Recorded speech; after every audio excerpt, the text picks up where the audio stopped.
The road to the electrification has evolved in unique ways across emerging markets, shaped by government policies, existing economic structures, and consumer affordability. In the next panel discussion, industry experts will brainstorm around designing and development of EV for the emerging markets. Over to you, Chanchal.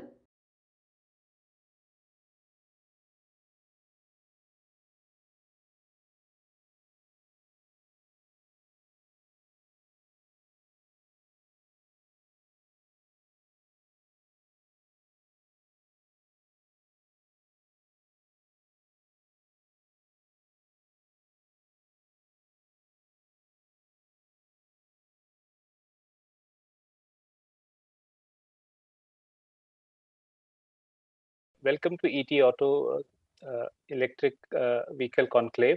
This is Chanchal Pal Chauhan, Features Editor with ET Auto. I welcome all my panelists today for the invigorating session on designing and development of electric vehicles for the emerging markets. I have a well-laid panel today in terms of people across industry, across segments who have been developing this, who have been working with this right from the convention traditional and migrating to electric vehicles, which is probably the future of how mobility will be. I welcome Mr. Mahesh Babu, CEO of Mahindra Electric. Thank you so much, Mr. Babu, for joining us. It's nice joining, Chacha. Thank you, sir. We have Mr. Sohinder Gill, a veteran in electric vehicle industry. I have been talking to him for decades now. So thank you so much, Mr. Gill, for your time. He is Director General of SMEV as well as with Hero Electric. Thank you so much, Mr. Gill. Welcome to ET Auto Electric Vehicle Conclave. Pleasure. Okay. Mr. Rajinder Singh Sachdeva doesn't need any mention. He has been researching for years and decades. He's a veteran in auto industry. And Eicher, I believe, is one of the most sought after electric, as well as they are pouring into electric in a different way, right from bike to commercial vehicles. And they would be doing miracles which they have done in motorcycles and CVs. Thank you so much, Mr. Sachdeva, for your time. Thank you very much. Yeah. We have Girish, Senior Director and Country Head for Automotive, Infineon Technologies Limited. Girish, thank you so much for your time. I welcome you to ET Auto Electric Vehicle Conclave. Thank you, Chanchal. Thank you for having me. Yeah. And we also have the Chief Technology Officer Hitachi ABB Power Grids India, Akilur Rahman. Mr. Rahman, thank you so much for your time. I welcome you for the ET Auto Electric Vehicle Conclave. Thank you, Mr. Chanchal. Very glad to be here. Thank you so much for your time. And I believe that for the next 1 hour, we will have a discussion where we will come out with some deliberation that will lead to generation of more concrete developments and steps in automotive. At least in terms of debate, we can bring some new insights and touch points. I can start with Mr. Taneja for the reason that you are in a very conventional mode, and probably as a veteran in auto industry, you would be looking at how electric will change. Your company has been into manufacturing, and manufacturing is the most critical element of mobility. How do you see the development of electric vehicles happening in India? And as a conventional player, what are the challenges you foresee in that? Chanchal, first of all, thank you very much for having me on this very eminent panel. I'd like to make 4 very quick observations on how I see electric mobility play out in India and what are the opportunities and what are the challenges, more particularly from a component manufacturer's perspective who has been engaged with IC engine components. The first thing is, if you rewind 3 years back, you will discover that they were mainly fence sitters. There was some amount of apprehension whether electric mobility will happen, at what rate it will happen, where it will begin, and which technology will actually eventually play out, more particularly in battery technology, etc. The biggest change which we are seeing in India is that now there are no fence sitters. Everybody believes electric mobility is here to stay. It's not a matter of if we will have electric vehicles, more particularly for 2-wheelers, 3-wheelers, and last mile vehicle delivery vehicles, but only a matter of when this will become mainstream. So this is one significant change which has taken place. The second change which has taken place, in my view, which is very challenging for all of us, is that there is a lot of media hype. There's a lot of conversation about electric mobility, which is not substantiated, backed by what is happening on the ground. And I say this with a sense of concern. People are talking of 30% electric mobility, electric vehicles on the road by 2030. Some people are talking of 100% migration. There are all kinds of statements coming. This is not good for the industry. As an example, investment which is required in powertrain components, investment which is required in new technologies for IC engines, which are going to remain a part of mobility solutions for a long time to come. This investment is now hesitant. There's a relook at, should I invest for capacity? Because I don't know what will happen. So this hype is something which we need to rethink about and moderate it in keeping with what's happening on the ground. There's a third aspect which I want to highlight. We are all talking about what's happening in United States and in Europe and how China is taking a lead over the rest of the world and so on and so forth. Well, India needs an India model for electric mobility. Our infrastructure, our equations on affordability, our two-wheeler market being the prime market for personal mobility. All these factors and many more require that we develop a model that is suited to Indian conditions, to Indian consumer. The fourth item is, in all this conversation about electric mobility, I feel that the issue of readiness of the supply chain, not only a supply chain for electric vehicle components like traction motors or controllers or inverter, but also electronic hardware, it needs to be factored in more realistically.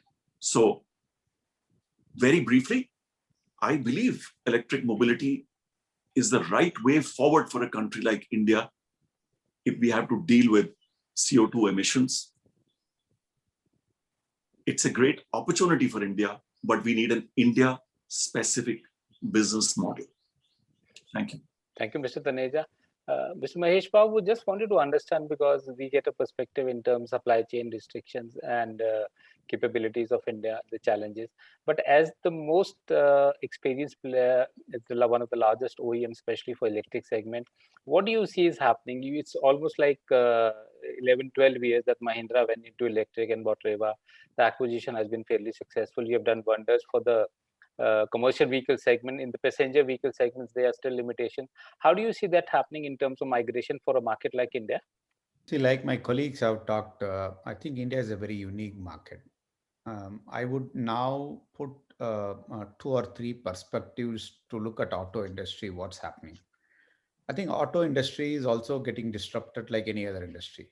While we say that auto industry is the most disrupted, I think every industry is getting disrupted in this decade, and it's going forward. It's going to have a very disruptive changes coming because of the consumer attention and behavior changes.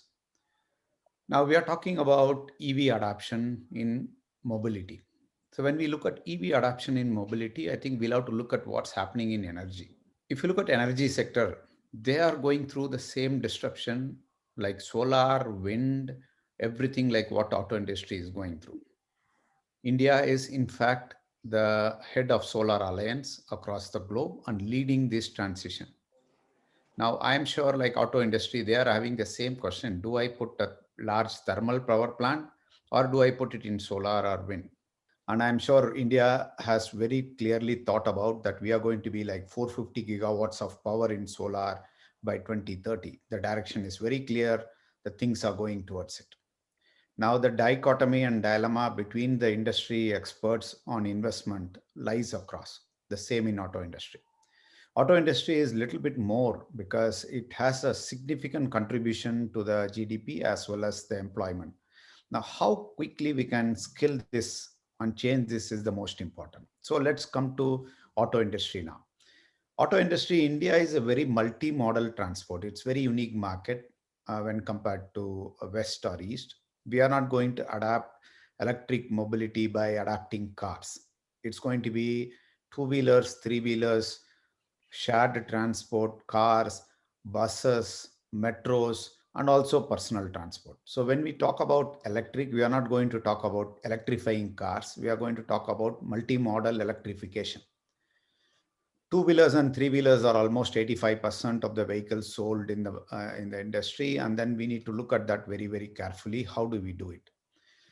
Now, most of the easiest way industry will talk about is policy, and then policymakers talk about industry, and then both of us talk about consumers. I always say that the three of us, the policymakers, which is the government, the industry, and the consumers, have to be working together for any new transition. And that's what is important. We have done something on fleet mobility in cars. We have done something on three-wheelers.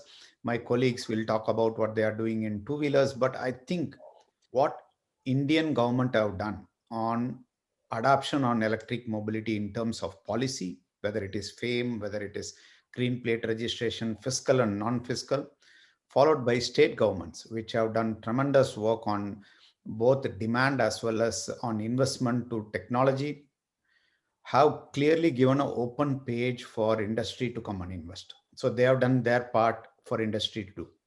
I think what industry is also doing, you can hear in last many years, India is setting up the largest two-wheeler plant. We are setting up a plant in Chakan. Many industries are coming and announcing the investment towards electric mobility.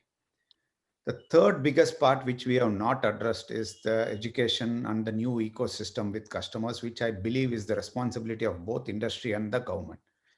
Because there are a lot of myths of customers on usage pattern, charging, anxiety of range. I think we need to work in a larger part, particularly in India, because we have multimodal transport. The West and the East have a very simple way of telling range for cars, but we have usage pattern of two-wheelers, which doesn't run more than 20-30 kilometers a day in a city, three-wheelers, which doesn't run more than 120 kilometers. And both of them don't need a very large charging infrastructure, and it is very simple. So we should not overrate charging infrastructure and I would say scare these customers who are in two and three wheelers and then confuse them about it. So we'll have to be segmenting education.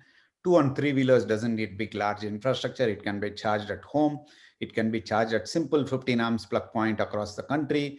And hence how do we make this ecosystem work? If we are looking at fleet, then we'll have to look at how to make that ecosystem work with captive charging, because most of the fleets have their captive usage, predicted route pattern. So we need to work on how to help them out to use captive charging and adapt a new ecosystem to make them successful. Buses have a very similar predicted route. It has depots. Charging can be made easy, or whatever method can be made easy, and it can be very well controlled. The only thing which is let loose is the personal cars, which needs large charging infrastructure. You need large investment and you need lot of education, and there are plenty of players talking about it. And most of the time we get lost on electric mobility when we talk about cars. That needs tremendous efforts by government, industry, and consumers. So if India is about 85% two and three wheelers, and cars is just a few percentage about, so where do we spend money and time and energy? That's what as a country we need to think about, and that's what I would leave it to the panel. Where do we focus? Two, three wheelers, buses, and fleet cars, or do we look at more personal cars? We can do that on both sides, but India being limited on everything, manpower, limited on skill, limited on capital allotment, limited on road infrastructure, we need to see what is our priority. I just said if we just convert in two and three wheelers, a 30% to 50% conversion by 2030, we will just save 6 million barrels a day of oil import. So there is a huge impact on pollution, and energy.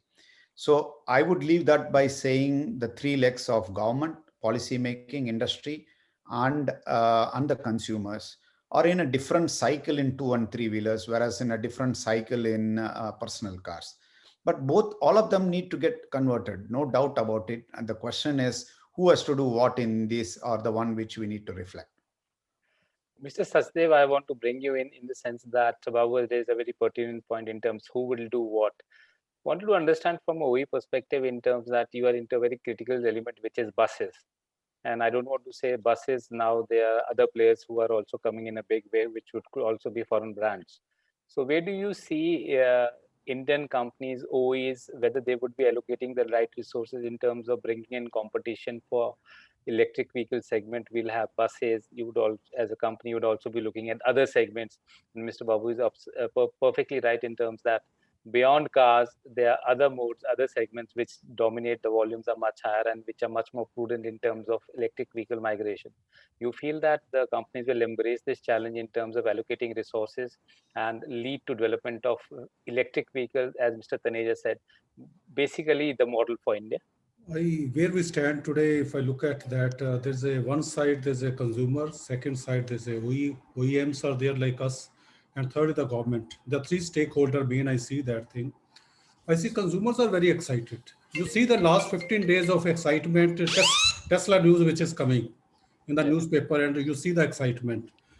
Consumers are very excited. They are going to get the zero emission vehicle and electric vehicle, and that's one part.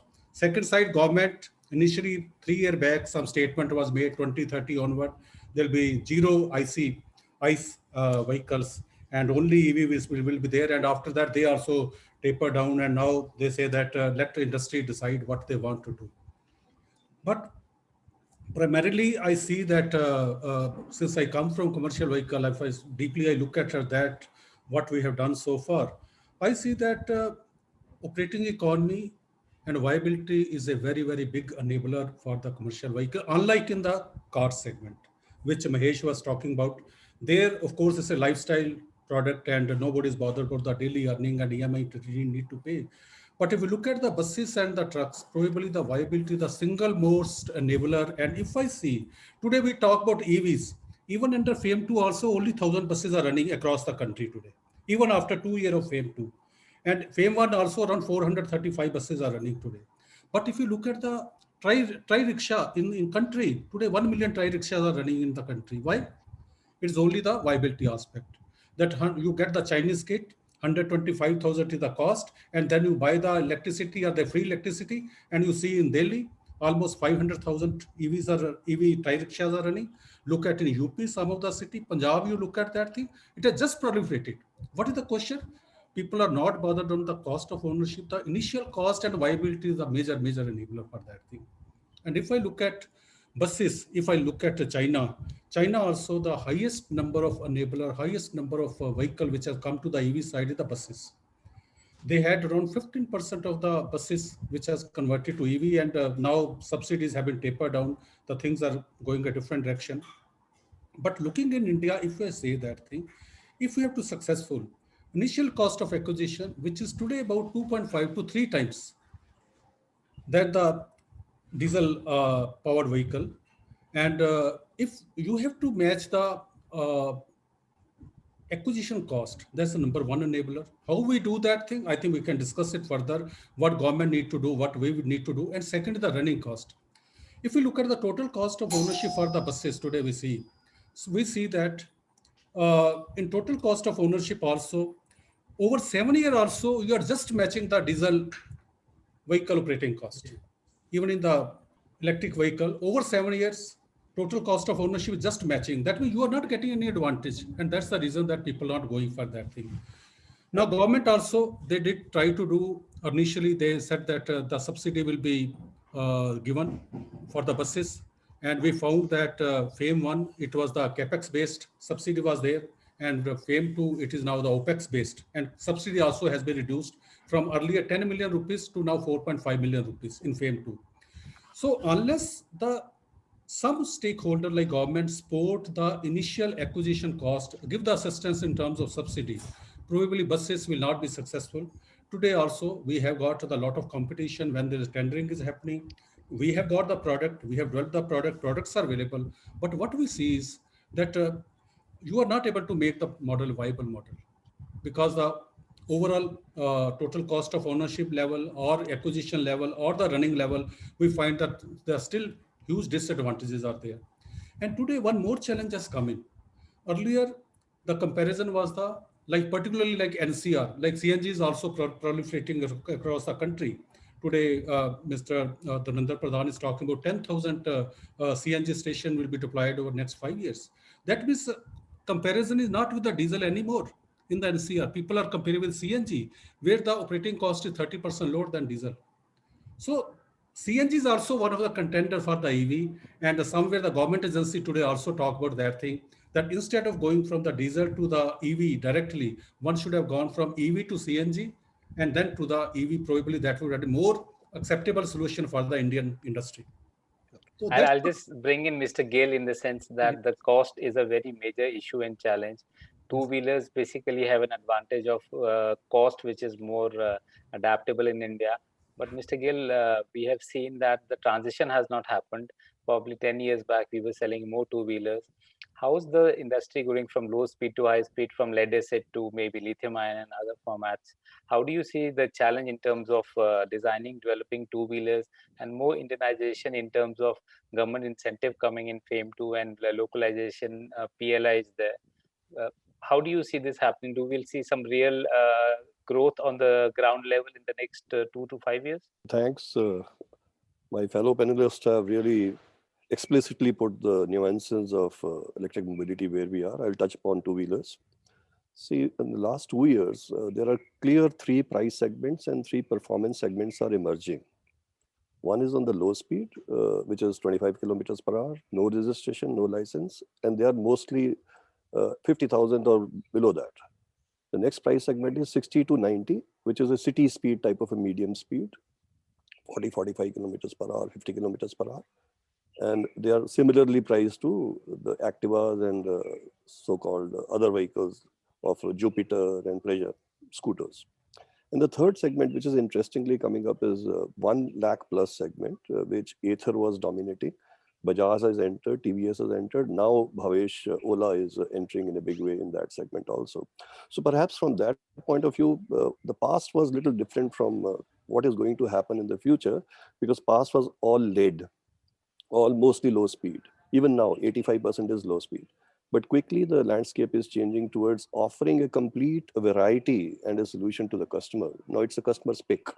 Whether he wants to go only 10 kilometers a day, so speed doesn't matter for him. He is more concerned about non-licensed vehicles, or he wants a high performance vehicle. So that is where the one part has happened well is this. The second part is that during the COVID year, we were all fearful whether electric mobility will be able to stand the harsh realities of the down cycle of economy and everything. But most of the partners, most of our members, they have come out winners.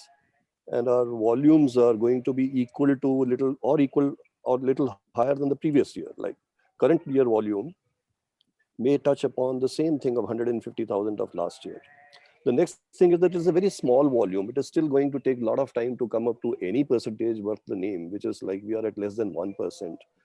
How can we make it 10%? How can we make it 15% is the real game here, because electric mobility surely will happen in two-wheelers. The question is when.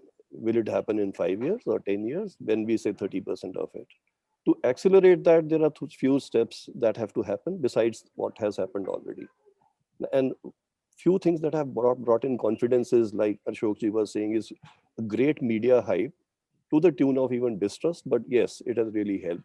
When media is talking, people are listening about, yes, electric mobility makes sense. But my personal opinion is, at least for the next few years, the market is going to develop like Sachdeva ji is saying on the affordability segment, because TCO comes in after 3 to 4 years of usage. So the consumer who is buying, he has a suspicion about the TCO part of it. Although theoretically he makes calculation and people are trying to explain that if you buy it at 40% higher than the petrol bike, you will more than that get an advantage in next 3 years. But it's yet to be seen, because there are not many on the road. there is no visibility, and there is no 3 to 4 years of experience of a lithium battery product on the road successfully performing. Therefore, the affordability part of it, or the value for money part of it, the sticker price part of it, is governing the market today. And I'm seeing a very big emergence of a affordable or a value for money, not the low speed, a sort of a mid-speed segment coming up, which is sort of best of both worlds, or neither here nor there, but it is sufficient enough, city speed type of vehicles. So if we look at that segment today, which sufficiently complies with the standards, good quality, good reliability from many brands, and also backed up by government, what is going to happen in next 2 or 3 years is surely, I think this segment is the one which is going to create the inflection point about the electric mobility.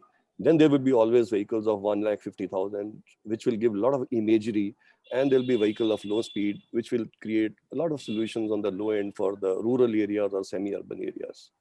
Now, that is one aspect of it. When you talked about PLI, my only fear is that PLI, yes, it is a good scheme. It has been announced, but is supply chain ready to use it? Is PLI the only incentive they were waiting for to start investing into manufacturing? No. There are other reasons people are not investing into batteries or powertrains or electronics, because the confidence of business, like Mahesh was saying, or Ashokji was saying, was still not there from supply chain point of view. So PLI has come.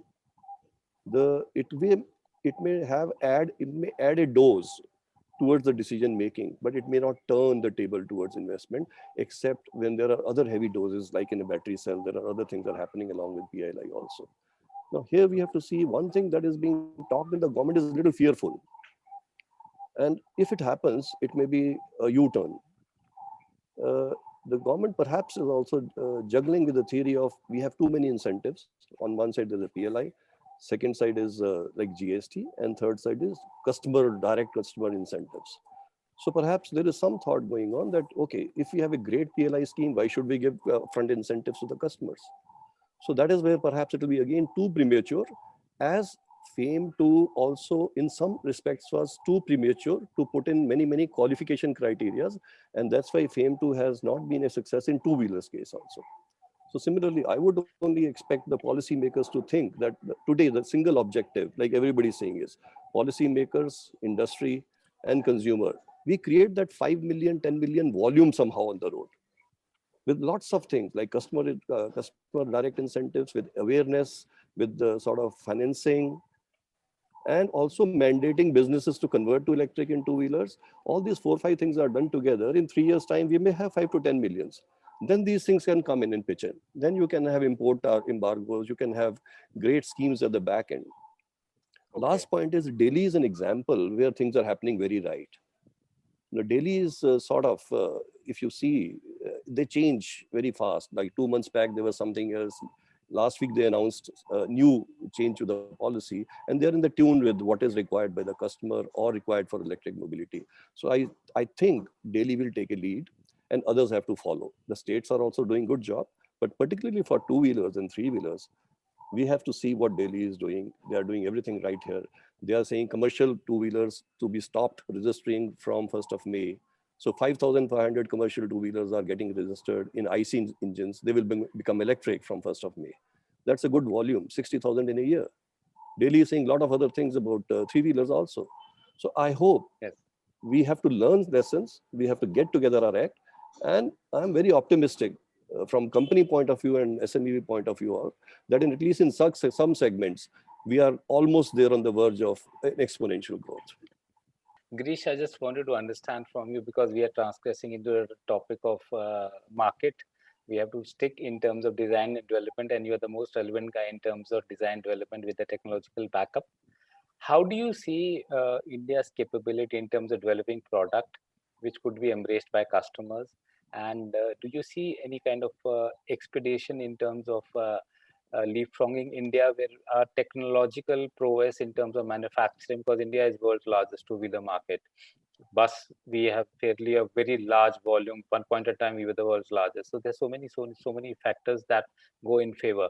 Do technology development, design and development of products and the future generation, which are more customer centric and customers are willing to spend and embrace them, is that possible in today's scenario? Definitely, Chanchal, it is. If you look at today, right, in the market, what is kind of India's base has always been is more focused on the software. If you look at all the big companies setting up a lot of offshore development centers, everybody more focused on the software portion, but the hardware kind of got left behind. A lot of focus on mechanical components. We supply globally in terms of turning parts or stamp parts, forged parts, but where we kind of didn't really catch the first wave is on development of hardware that is actually the basis for a lot of these components or a lot of these systems. And also, if you look at the overall ecosystem in India, we always, for hardware, we always looking, make versus buy, make versus import. Most of the people we go to, our customers, we look at is they're looking at, what is the landed cost versus what is the cost to develop. And every time we take a system that's actually not developed for India, right? It's developed for some other country in the world, and we try to bring that system into India. It's not indigenized, as Taneja ji said. And what we do is we either decontent it or we kind of make a few modifications and see that that is actually what we actually need for the Indian market, which is not happening. And definitely there have been a few players. Mahesh, Mahindra Electric is definitely one of them who've got into actual core development from the basics. They are actually developing all the components, all the subsystems in-house, which get for them to better understand what the real market is, what do the end customers want, and what are all the nuances and the learnings that we actually do as we go through this process. So in terms of what you also look at, right, is do we actually have the system knowledge to integrate these various components? We have motor manufacturers. We've been manufacturing BLDC motors, PMSM motors for a long time. That's not a concern. We've also started to do assemblies. We also assemble phones. So we also assemble a lot of the electronics. But what is happening is, how do we bring all of these things together? There's very, very few players or people with the knowledge who can actually bring them together. For example, you have courses, look at like Mahesh talked about in the academia. You have very few universities or very few vocational training institutes that actually teach people how to bring this whole system together. It's not just about building a vehicle and putting them on the road, right? It's also to determine how do you maintain them, how do you repair them, how do you fix them, and improve the longevity of any of these designs that are actually in the market. And these are things I think we have some way to go. We can't always depend on the government for all of this. It's actually the industry that also has to contribute. As a company, we've been working with the Skill Development Council of helping develop, the ecosystem. And I can give you an example. It's not maybe directly relevant to EV, but how as an organization, we looked at semiconductor manufacturing, for example, in Malaysia. This happened about 2 decades ago, where as a company, we actually had about 600 people come over with us to Europe, work in our plants, understand the nuances to help slowly build up the ecosystem. They all went back. All of them did not work for Infineon going back, but then this helped slowly develop the ecosystem. And once people knew, it's not just about building a plant and running it, right? Just like you build a vehicle and said, how do you actually figure out, how do you improve it day in and day out?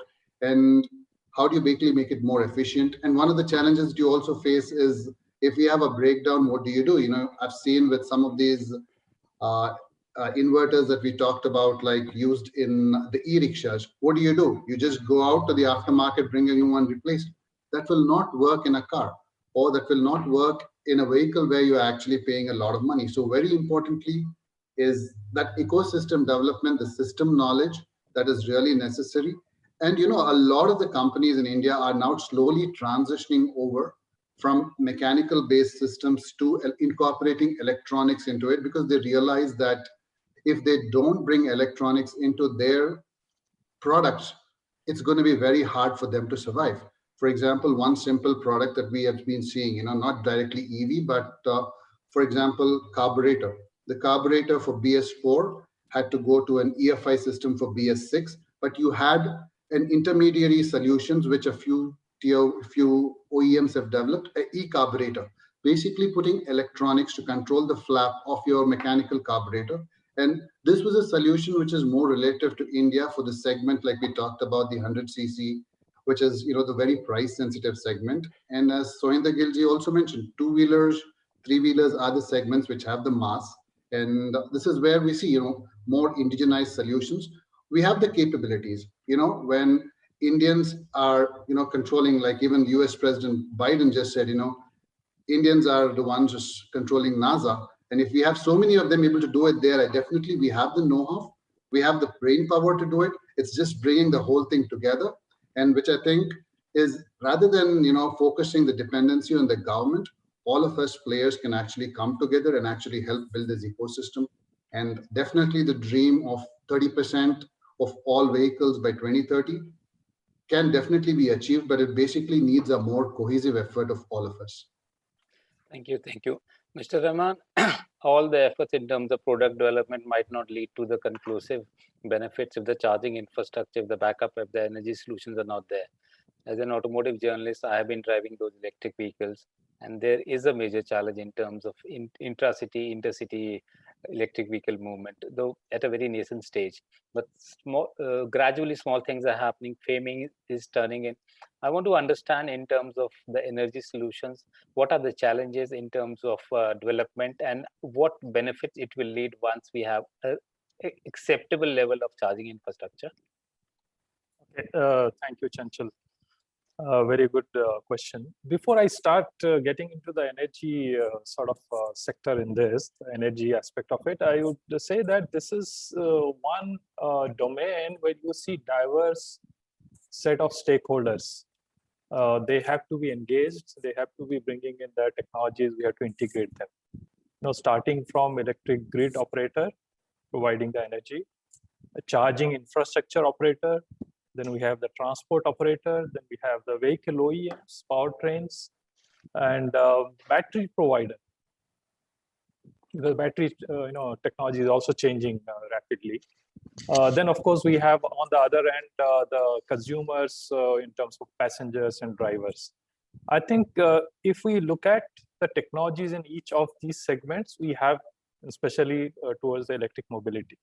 What's important is how we can bring them together, integrate them together, and providing a user experience at the same time also be cost effective, having a good business model. So now I come to the energy sector, what Mr. Babu also rightly started with. So the energy sector, especially the electric energy sector, so we as the Hitachi ABB Power Grids, we have been, this area since last more than, 135 years in electric energy, and also providing the different equipment, controller, automation, SCADA.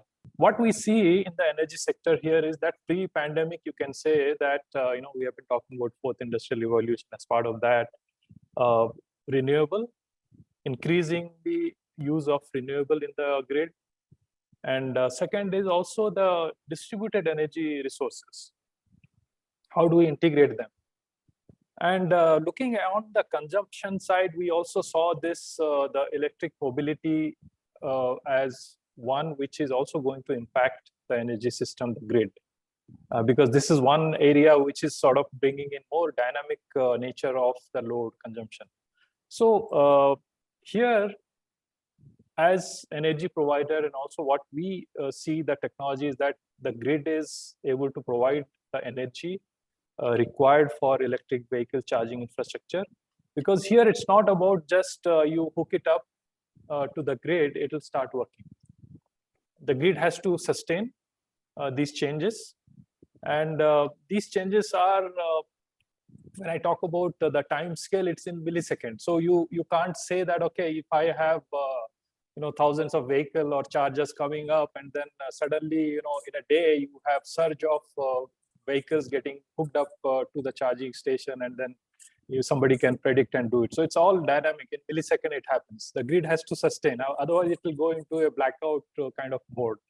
So that's the very automation, very real-time control we have to bring in. At the same time, we are talking about carbon neutral future, having all the renewables in place, and also the remote areas. We are talking about not only cities, but towns, villages where we may have also microgrids, for example. Microgrids where you have the renewables integrated, you have the storage also there, battery storage. And also we are talking about now the hydrogen, green hydrogen. So that also is going to come up in the energy ecosystem. So bringing in all these things together and at the same time providing the charging infrastructure. When we talk about charging infrastructure as Hitachi ABB, we also have technologies, not only the normal charging, but also fast charging, ultra fast charging and flash charging. So example of flash charging is like when you have bus, and it is stopping in the bus stop, so it can get charged, top up charge for 20 seconds, and it can get charged for 10 minutes, 20 minutes in a terminal. Then it can go back to the depot and then of course get charged during the night or maybe during the period where it is not running. The idea here is that what we do is we integrate all these different technologies to ensure that the bus is available more on the road, carrying more passengers than going back to the depot to get charged, or carrying tons of battery in the bus itself where you are reducing the capacity of the bus.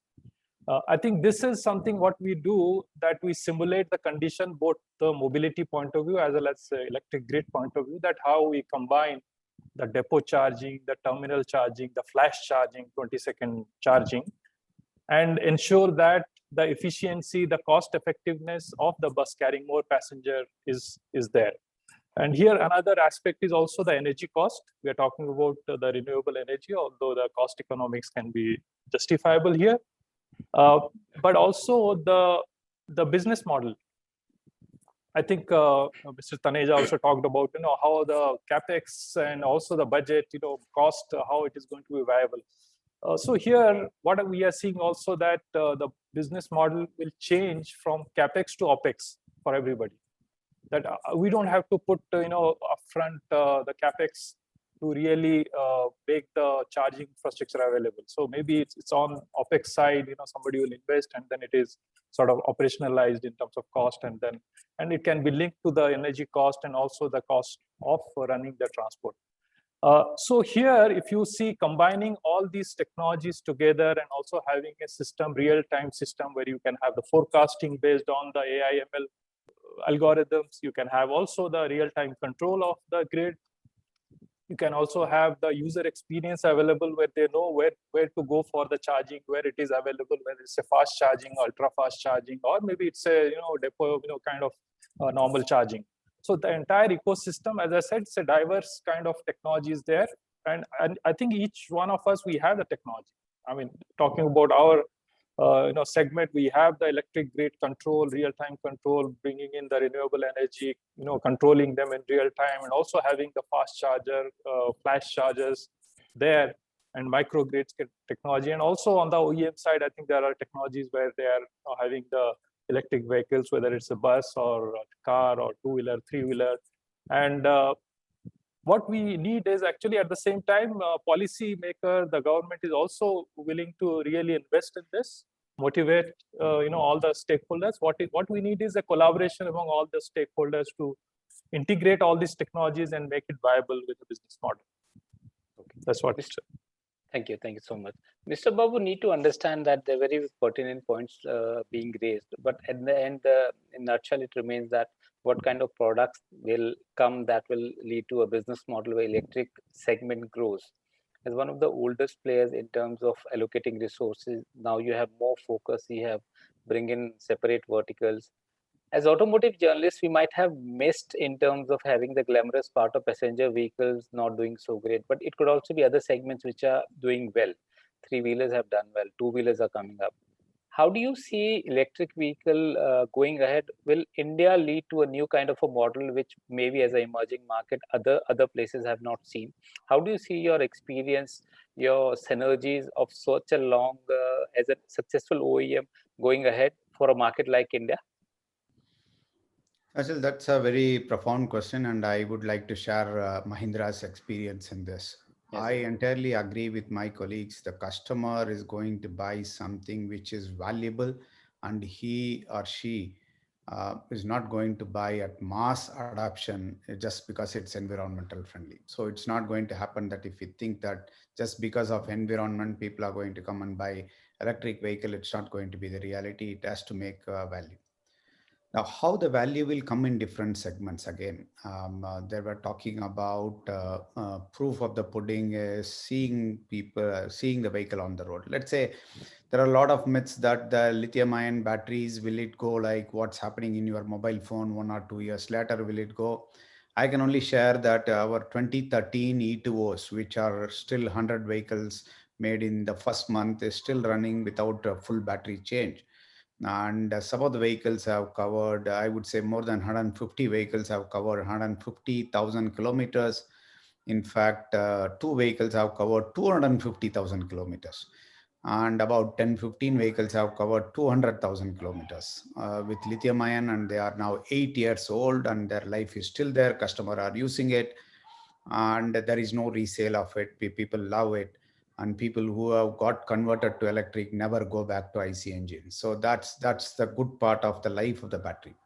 The second is we have done models around four-wheeler fleet mobility and three-wheeler and proved that it is economically viable. Today, if you look at Trio, I met many customers who are saying they are earning between 3 to 6,000 rupees extra due to lower operating cost.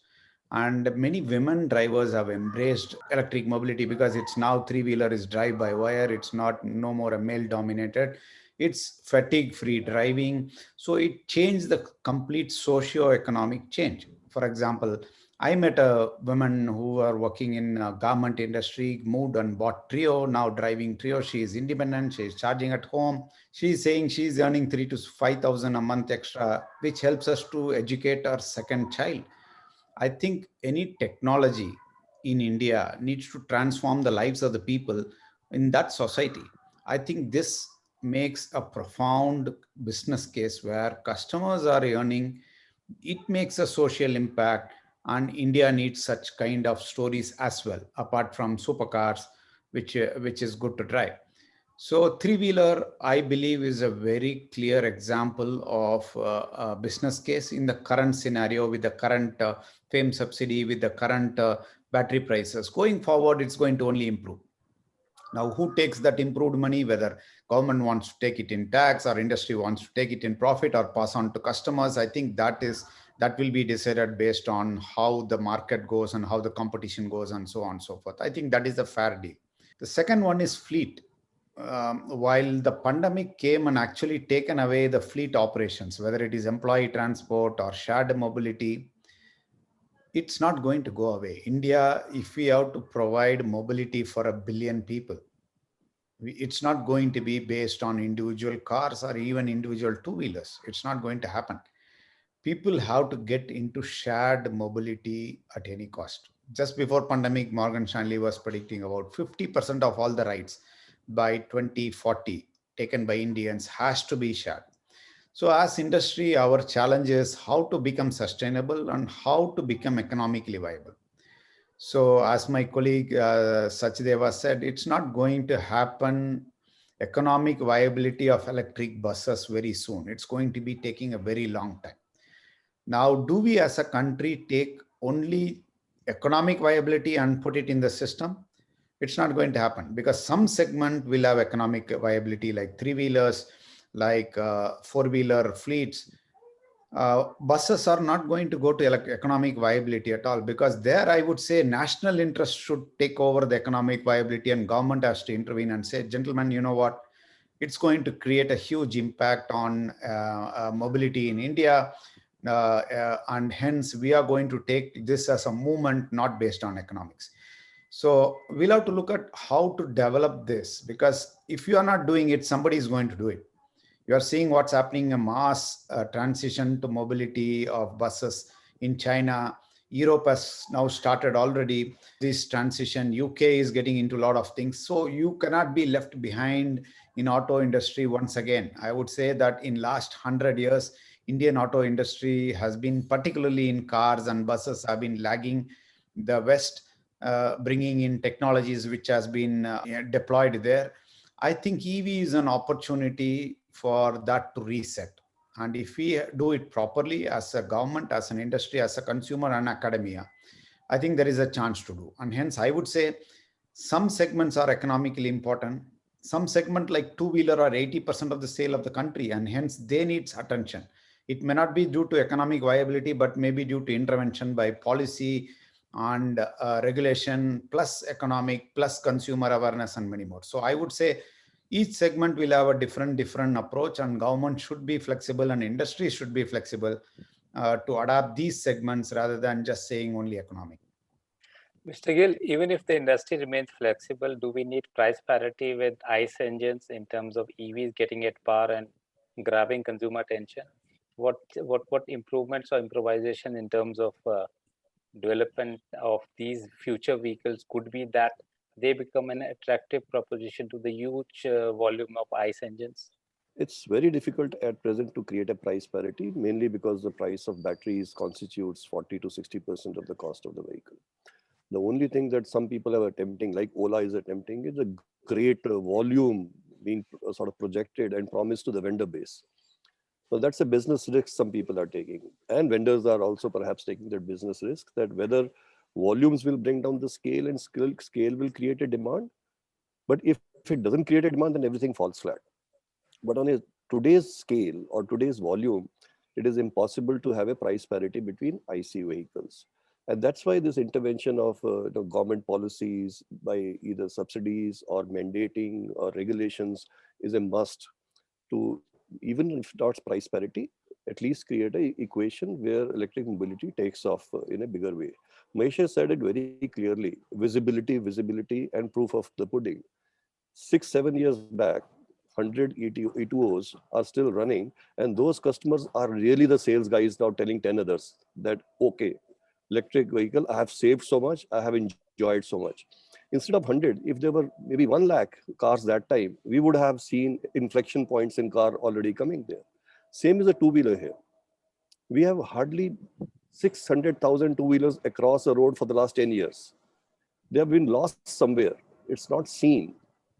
So unless that first mass comes to that cycle of 3 to 4 years and then creates this, that all the suspicion gone out of the window, the TCO really sets in. It's a real great thing for a smooth ride, no heat, no vibrations, and also economy. Then the things would happen. So I'm saying price parity is not so important, but at present it is very important. After 3 years, it may not be important because TCO will be a deciding factor in addition to the price parity. But in order to do so, some of the manufacturers, what they are doing, like Hero, we are doing is, we are bringing down the performance parameters slightly lower to try and create a price parity. Now it's a customer choice. You want to buy a performance vehicle at 200% of the IC engine, or you want to buy a 90% cost price of a IC engine, but have a little less performance. And we are believing even that is taking a good demand. It is getting good acceptance in the customer's mind. Mr. Taneja, if volume and scale will determine how the electric vehicle embrace happens with the customers, as a player in terms that you have a huge experience of manufacturing, scale and supply chain, what do you see electric vehicles needs to do in terms of product development that will lead to a better kind of acceptance and the challenges you feel that the segment might have? The first thing I want in this regard is consumers don't decide what to buy based on what is best for the environment. Consumers buy based on where they see value for money. Unfortunately, the reality is that even governments don't always decide or able to decide what is best for the environment. If governments were able to decide what is best for the environment, you would have had a scrappage policy in place 10 years back. Every major auto producing country in the world has had a scrappage policy with benefits of improved emissions and improved safety. But we have political compulsions, being a diverse country, due to which it is not possible for governments also to take the best solution. Keeping the reality of India in mind, what is important is to take a technology agnostic approach in this matter. We don't know. I mean, we have all kinds of consumers in this country. We have a government which is talking of alternative fuels, more CNG stations, use of ethanol and alternative fuels. It is the same government which is speaking of battery electric vehicles. Ultimately, if you want to see scale and development of electric mobility in the country, which is primarily driven by a need to reduce the carbon footprint, improve the environment, you have to take a calibrated approach. The calibrated approach has to be technology agnostic. It has to be driven by CAFE norms. Incentives and disincentives have to be based on what is your fleet average. To try and drive a particular technology is not going to be possible. I come to the second point. Take buses, for example. It is eminently the best way for mass transportation alongside metros. Nobody denies this. But look at the state of the bus industry in India. Largest number of buses are owned and operated by the government. And almost all transport undertakings are bankrupt. What do you expect? That they will pay twice the value of a bus in order to protect the environment? They don't have money to maintain their existing buses. I think we should take a realistic view, not an idealistic view. What is affordable? At what rate we can go through a change process and calibrate it according to the dynamics of our society. I come to a third issue. A very valid point was made, I think, by Mahesh, Babu, and perhaps by some others. It's about shared mobility, which Mahesh Babu spoke about. You know, shared mobility is a great idea. Does it meet our cultural ethos? How many of us are willing to send our daughters or granddaughters on a shared two-wheeler? Are we comfortable with that? Are we willing to send our daughters, wives, or anybody even in shared mobility in a car? Our cultural ethos is not designed like that. Shared mobility must happen. It will happen. It will happen for a segment of population. We need diverse solutions for diverse set of people. So let's not, it should be horses for the courses. What is ideally suited for a segment may not be ideally suited for another, which is where I started by saying, you cannot take a European solution or a Chinese solution and bring it into India. China has mandated only electric buses in several cities. Can we mandate this? Can we afford it? We cannot. We need an India-specific model. My last observation. New technologies require new business models. And I completely agree with my colleagues who said, CapEx has to be replaced with OpEx. If you had battery swapping technology available, business model available, the initial cost of ownership will become much lower. You bring in affordability immediately. The number of consumers who come in to accept electric mobility will multiply, will grow exponentially. You will have the ketchup effect. You know how ketchup comes out of a bottle? It's very slow in the beginning, and then when it comes, it really comes. It flows. But for that, you need an OpEx model. So initial cost of ownership is lower than an IC engine vehicle. And battery swapping is available easily at every petrol station, for example. So we need to take a more holistic view of electric mobility and not just one.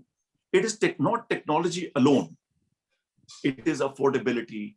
It is acceptance in our cultural ethos. It is about at what stage of development is our infrastructure. What is consumer confidence in the new technology? All these factors need to be taken into account. Mr. Sachdeva, I want to bring you in terms that as we are going ahead with the scrappage and possibly the government might give some kind of incentive in terms of for modernized fleet, do you feel that buses, at least to make a beginning, might be an incentive in terms of replacement of ICE buses with electric vehicles? And then as an OEM, are you ready in terms of having more price equation that would be beneficial for the STUs and other stakeholders? Thanks, Chanchal, for question. And here I want to say that VCV is committed to the EV technology, and we have a support from Volvo side also. And Volvo seriously feel that by 2030, 35% of the transportation will convert to EV, at least in Europe. They can't talk too much about India, but definitely they have got a roadmap. And EV, when they talk about it, it could be the battery operated or it could be fuel cell operated. Both the thing put together, it will 35%. Coming to your answer to your question is that we have a product available today and we have developed those products. And with scrappage policy, definitely some more incentive will come. Government has done good thing. GST is only 5% on the buses. The two level of activity, if we do that thing, one thing at our level, OEM level, and second at the government level, I want to see that. At our level, we have to decide that, as everybody is saying, that initial cost of acquisition. How do we reduce that? For a school bus, it has to run 50 kilometers a day. And that too, it's a standing after that, and a lot of time is available also for charging is available. Why not? I wish I should go for a very, very minimal battery size and reduce the cost. Today, 60% of the cost of the buses is the battery cost. For my, when I say talk about 200 kilometer range. But if I look at a school bus segment where it's a run for 50 kilometer, I can reduce the battery capacity to 1/4, and where the total cost of acquisition cost can be only maybe 1.5 to 1.6 times than that of the IC engine driven bus. So there we are committed to find out some niche segment where the battery capacity required is lower. Second is that opportunity charging time is available, where per 15 to 20 minutes fast charging time is available, fast charging is available. There also I can reduce the cost. And third is the light weighting. And fourth is that working on the control system, battery management system and control system, so that I can reduce the parasitic losses of the auxiliary items like AC, like steering pump, like brakes, compressor, that consume almost 20% of the total capacity, charge capacity. How I can reduce that parasitic losses? And they run only when it is required. That means I have a very strong battery management system, which monitors that when and everything need to work. Compressor can get cut off when the pressure reaches for the brake. Steering pump can cut off when the vehicle is running on the straight ahead position. Few things, if we can do that thing, so that I can overall I can reduce the cost, definitely it can become a viable, and we are committed toward that. That's on the OEM side. And then if I look at government side, I think government Niti Aayog has a very, very good plan that 40 gigawatt power they want to bring in India, and reducing the import duty on the lithium mine, which is coming from Bolivia, Australia, Argentina, or China. If you can reduce the duty structure for that, and then set up the plant for the basic cell manufacturing in India. In these two areas, if the government can do some fiscal incentive, they can provide and reduce the overall cost.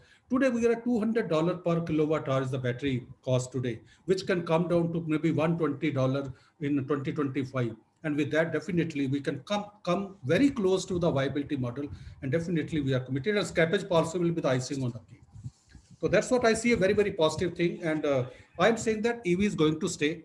And as faster we operate, faster government takes a step, definitely there's a way forward there which can be viable. Girish, is there a possibility in terms of price reduction coming from the suppliers, the subsystem developers? Is there a initiative coming in terms for an emerging market like India, where better cost realizations can be worked to allow OEMs to have more cost competitive products? Definitely, Chanchal. Especially the electronics industry is a volume-based model. So higher the volumes, lower would be the price. So usually, even if you look at the volumes that we are quoting today, or anyone is buying today, is based on segmented models. Up to 500K is a specific price. Beyond that, and also year on year with the technology improving, the prices are coming down. And like Sachdeva sir said, the battery cost from 200 per kilowatt, or $200 kilowatt hour to 120. You're seeing this. And definitely Mahesh can also talk about what they were actually buying the first battery cells when they started E2O in 2013, and what they're buying today has significantly dropped, and it has become a lot more competitive.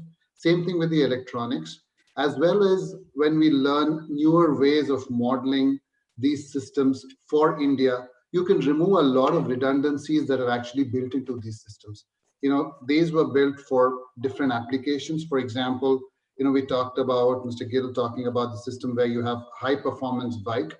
You're trying to use that ECU, remove a few components and use it for a bike for 100cc. You really don't get the cost competitiveness there because you're not developing multiple systems. You're trying to use one and kind of bring it down to a different system. But once you have volumes, definitely the prices are going to drop.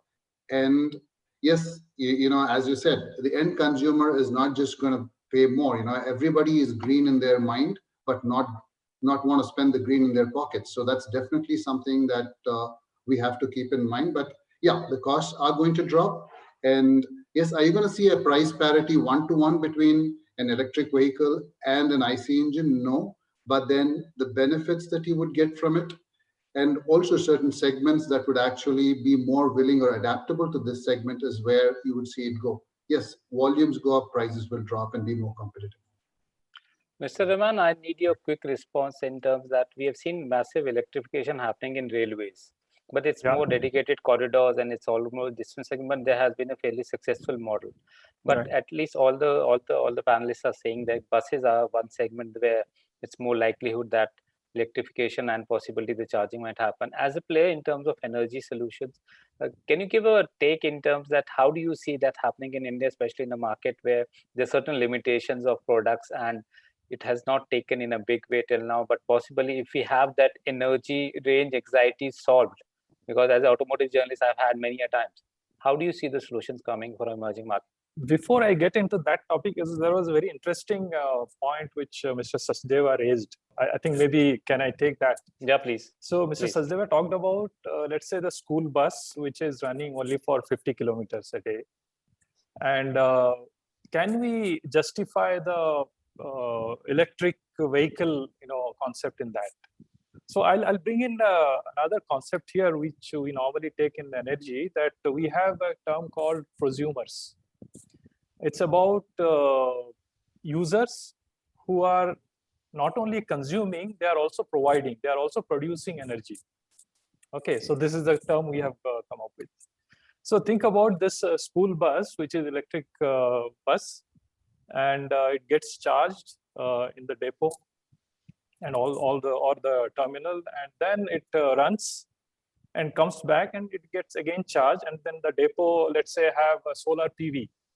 Okay, so it basically takes the solar power and then gets charged. So the same school bus can be used as, because it has a battery, it is storing the energy. So the same school bus can be also used as a microgrid. That it is storing the energy, it is also providing the energy to the grid or maybe to the depot or to the school or wherever it is. So it is feeding back the energy. So it is not only used as a vehicle to carry passenger, but also in the idle time, it is used as a storage and provides energy. So that's a very good example of prosumer.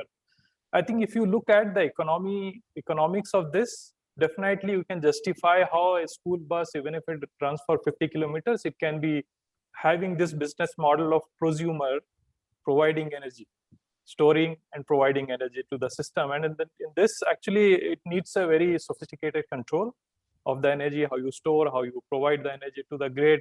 At the same time, it is not sort of disrupting your bus electronics and also control.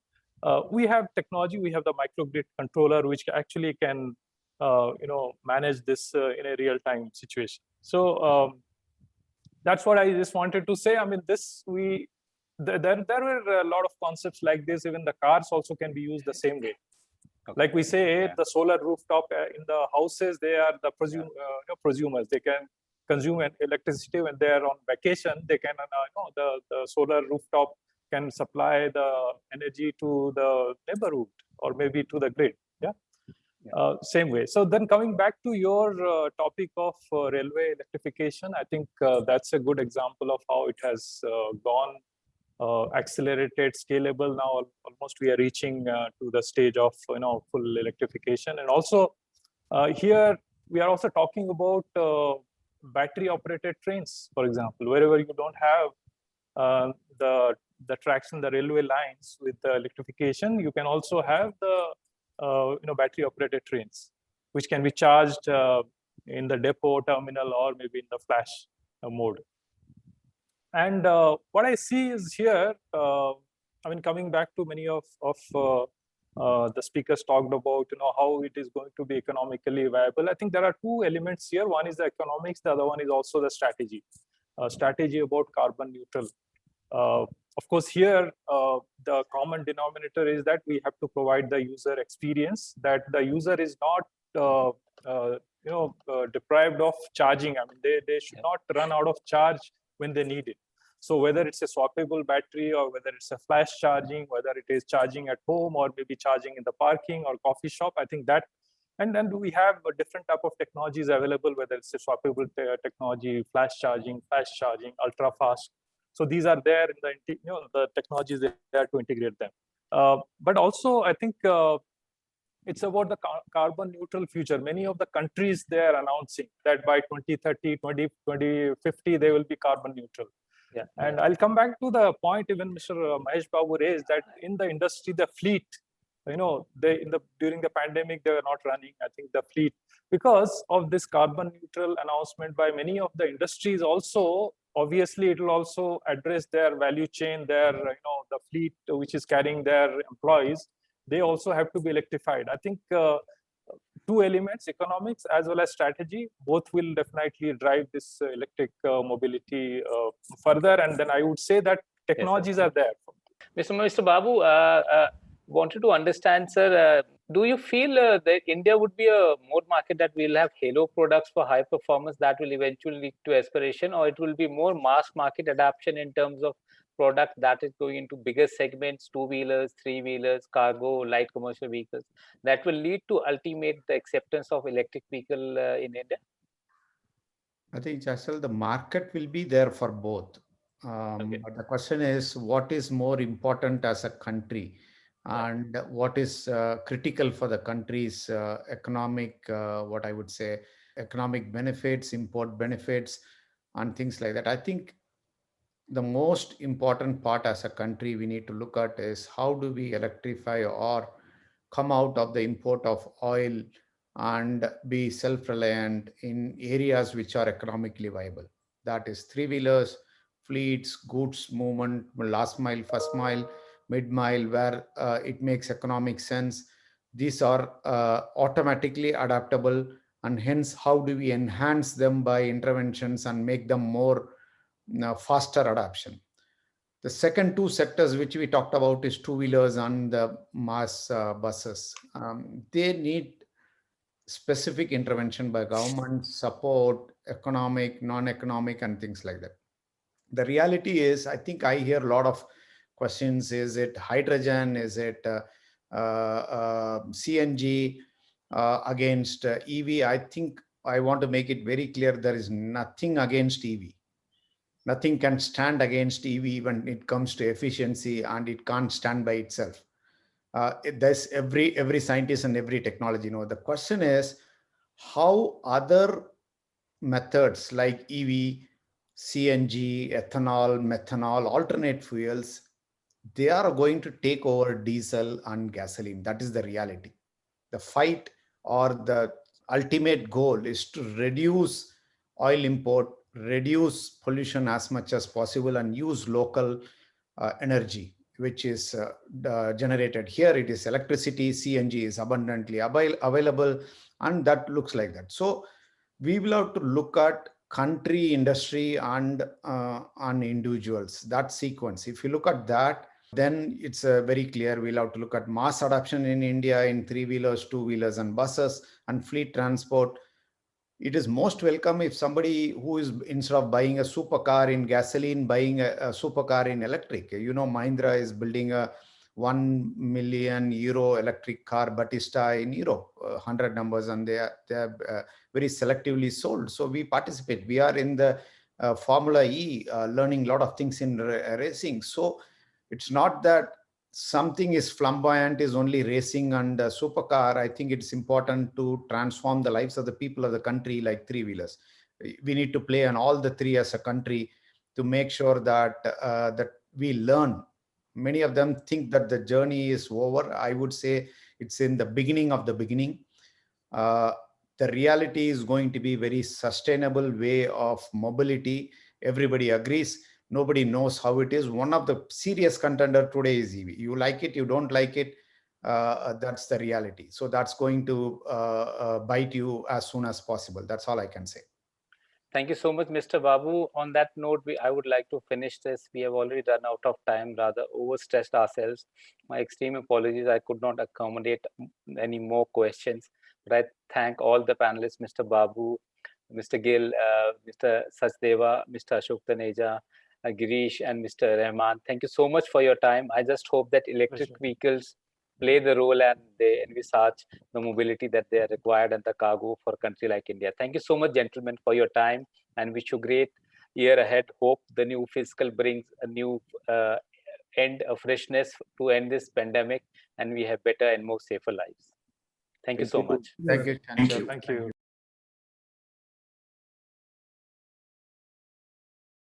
Thank you, panelists, for your inputs. With this, we have reached to the end of the day one of the ET Auto EV Conclave 2021.